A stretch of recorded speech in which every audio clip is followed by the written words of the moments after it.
Brought to you by Agilus Diagnostics.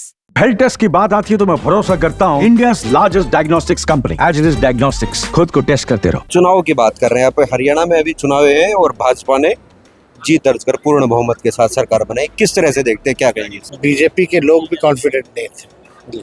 वो confident इस बात को लेकर के थे कि वो चुनाव नहीं जीत रहे। बॉम्बे जैसे शहर में, बांद्रा जैसे इलाके में एक बड़े नेता की हत्या होती है। बिहार के पूर्व उप मुख्यमंत्री तेजस्वी यादव आज महेंद्रगढ़ पहुंचे हैं राज्यसभा सांसद संजय यादव के एक कार्यक्रम में। आज जानेंगे कि इस तरह से इनका दौरा रहा और बहुत सारे आज अहिरवाल के नेता जो है एकत्रित हुए हैं, इनको लेकर क्या कहेंगे। सबसे पहले तो सर आपका हरियाणा में स्वागत है। बहुत बहुत शुक्रिया आपका। ये किस तरह से देखते हैं कि आज आप आए हैं? बहुत सारे नेता जो है अलवर से लेकर गुड़गांव, महेंद्रगढ़, हरियाणा के बहुत नेता जो है तमाम यहाँ आए हैं, क्या देखिए, हरियाणा से हम लोगों का बहुत पुराना रिश्ता रहा। देवीलाल चौटाला जी से लेकर के लालू जी का जब जनता दल था, लोक दल था, तब से बहुत पुराना राजनीतिक तौर पे जो है रिश्ता रहा। उसके बाद आप जान रहे हैं कि हरियाणा से हमारी बहन जो है यहाँ भी आई है, रिश्तेदारी भी है। और संजय जी एमपी राज्यसभा बने हैं, उनके पुत्र का कुआं पूजन था तो उसमें निमंत्रण था, तो इसमें सभी लोग यहाँ आए हैं, उपस्थित हुए हैं। बड़ी खुशी की बात है। और सब लोग जो हैं अलग अलग दलों के सभी नेता यहाँ उपस्थित थे, क्योंकि एक प्राइवेट कार्यक्रम है, उसमें सब लोग आए हुए हैं। क्या लगता है कि जिस तरह से इतने सारे दिग्गज नेता जो आए हुए हैं, आपके उपस्थिति यहाँ हुई है, कभी भविष्य में ऐसा तो नहीं है कि हरियाणा की तरफ पार्टी का विस्तार करने की सोच रहे हो और अपने हरियाणा के एक बेटे को वहाँ राज्यसभा सांसद? और देखिए, कोई भी पॉलिटिकल पार्टी, रीजनल पार्टी जो है वो भी चाहती है कि भाई पार्टी का विस्तार हो। हर एक दल चाहता है, लेकिन उसके एक समय होता है। जब वो समय आएगा तो ज़रूर उस पर ध्यान रखा जाएगा। ठीक है, संजय यादव को यहाँ से हरियाणा के बेटे थे और उनको बिहार से आपने राज्यसभा सांसद बना दिया। लगता है कि इनके नेतृत्व में कभी आप हरियाणा में भी पार्टी की दस्तक जो है देंगे, इनको कोई पार्टी का बड़ी जिम्मेदारी हरियाणा में देंगे? ये आने वाले समय, जब उचित समय आएगा तो पार्टी निर्णय लेगी।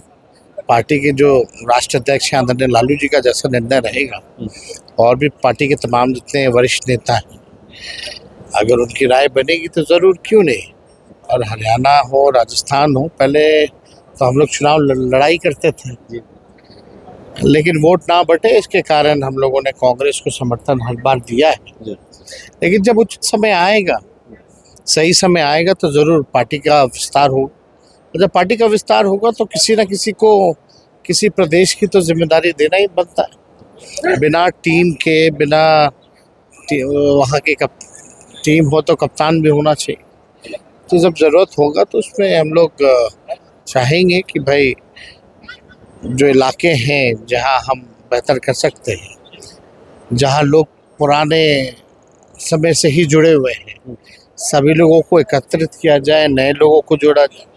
वो उचित समय आएगा तो ज़रूर किया जाएगा। चुनाव की बात कर रहे हैं यहाँ पे। हरियाणा में अभी चुनाव हुए हैं और भाजपा ने जीत दर्ज कर पूर्ण बहुमत के साथ सरकार बनाई। किस तरह से देखते हैं, क्या कहेंगे इसको?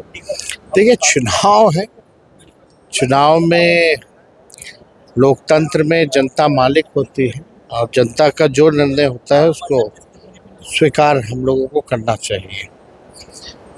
ये पहली बार ऐसा हुआ कि कोई दल ने तीसरी बार जो है लगातार सरकार बनाई है। हालांकि बीजेपी के लोग भी कॉन्फिडेंट नहीं थे। वो कॉन्फिडेंट इस बात को लेकर के थे कि वो चुनाव नहीं जीत रहे, लेकिन जो निर्णय आया है उसको सब लोगों को स्वीकार करना चाहिए। और सत्ता तो आती जाती रहती है, किसी एक के पास रहना है नहीं, परिवर्तन होता रहता है और होना भी चाहिए। लेकिन कोई भी सरकार आए तो जो कमिटमेंट जो करती है उसको पूरा करना चाहिए। उस पर कितना खड़ा उतरती है या उतरी है, ये तो जनता ही मालिक है, वही तय करेगी। लेकिन कई बार जो होता है वोट किसी और चीज़ के नाम पे लिया, काम कुछ नहीं करते हैं, इधर उधर ध्यान भटका करके, एजेंडा बदल करके, भ्रम फैला करके, नफरत फैला करके जो राजनीति होती है, नफरत की राजनीति नहीं होनी चाहिए। प्रोग्रेसिव पॉजिटिव राजनीति होनी चाहिए, जिसमें कि राज्य का भला हो, राज्य के लोगों का भला हो। भेदभाव करा करके, लड़ा करके किसी एक जाति के खिलाफ या किसी एक धर्म के खिलाफ नफरत पैदा नहीं करनी चाहिए। सबको साथ लेकर के चलना चाहिए, उस एजेंडे पे काम करना चाहिए। अच्छा, दक्षिणी हरियाणा में लगातार मुख्यमंत्री की मांग रही है और कभी किसी भी पार्टी ने इस इलाके से मुख्यमंत्री नहीं बनाया। अब की बार राव इंद्रजीत सिंह ने बहुत सारी सीटें अपने लोगों को दिलवाई और उन्होंने जीत हासिल की। क्या देखते हैं इसको, कि इस पे क्या करेंगे? अब देखिए, लोगों का डिमांड है तो इसमें तो जो पार्टी है वही तय करना है, और लोक तंत्र में जो हम लोगों को अधिकार है वो तो जो विधायक जो चुनते हैं वही नेता अपना चुनते हैं।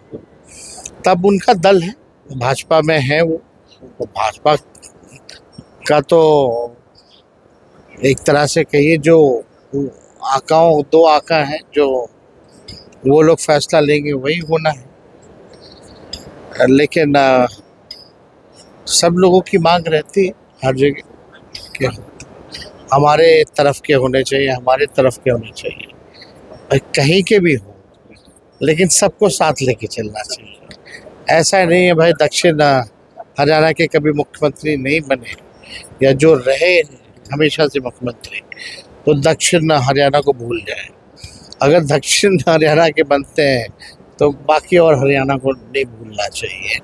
सब मालिक है, सबका काम करना है, और इसीलिए जो है चुनाव होता है, परिवर्तन होता है। अच्छा, बिहार में कांग्रेस के साथ आपका गठबंधन था और चुनाव में कई सारी सीटें आप हार गए थे। अब की बार क्या रहेगा, अब आगे क्या रहेगा? इंडिया अलायंस में हम लोगों ने 10 सीटें कम की, भाजपा की 10 सीटें कम की है, तो एक तरह से भाजपा को भारी नुकसान हुआ है। एनडीए का 6% बिहार में जो है वोट घटा है।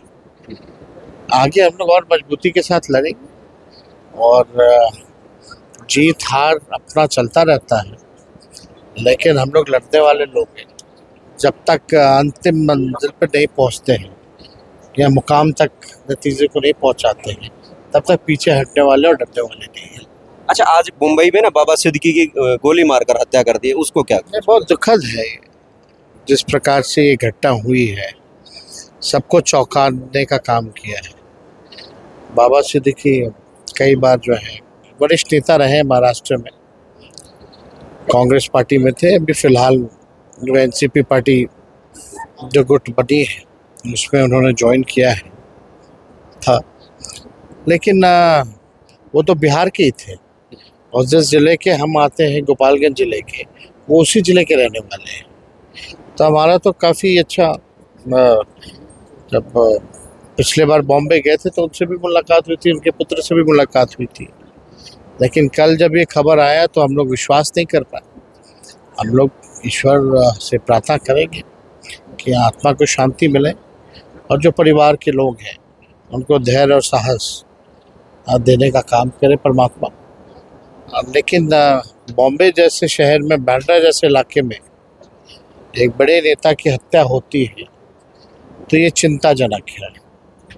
यानी ये तय हो गया कि कोई भी जो है सुरक्षित नहीं है। ये सवाल खड़ा होता है, मास्टर माइंड इसमें कौन लोग हैं, उनको पकड़ना चाहिए, उनको सज़ा दिलानी चाहिए लोगों को, सरकार के लोगों को ध्यान इस चीज़ों पे दें। अब भाजपा की सरकार है, लगातार जो है अपराध, चाहे बिहार हो, महाराष्ट्र हो, जहाँ भी भाजपा शासित राज्य है, मध्य प्रदेश हो, हर जगह जो है बड़े पैमाने पे अपराधियों का बोलबाला हो रखा है। हमारे बिहार में मुकेश सहनी जी के पिता की हत्या हो गई, जो एक बड़े नेता है। तो ये चीज़ें जो है, क्राइम कंट्रोल करने की ज़रूरत है, लॉ एंड ऑर्डर को दुरुस्त करने की ज़रूरत है। ये थे हमारे पास तेजस्वी यादव, जिन्होंने साफ तौर के ऊपर मुंबई में मर्डर केस पर दुख प्रकट किया है और भविष्य की राजनीति की हमारे साथ चर्चा की।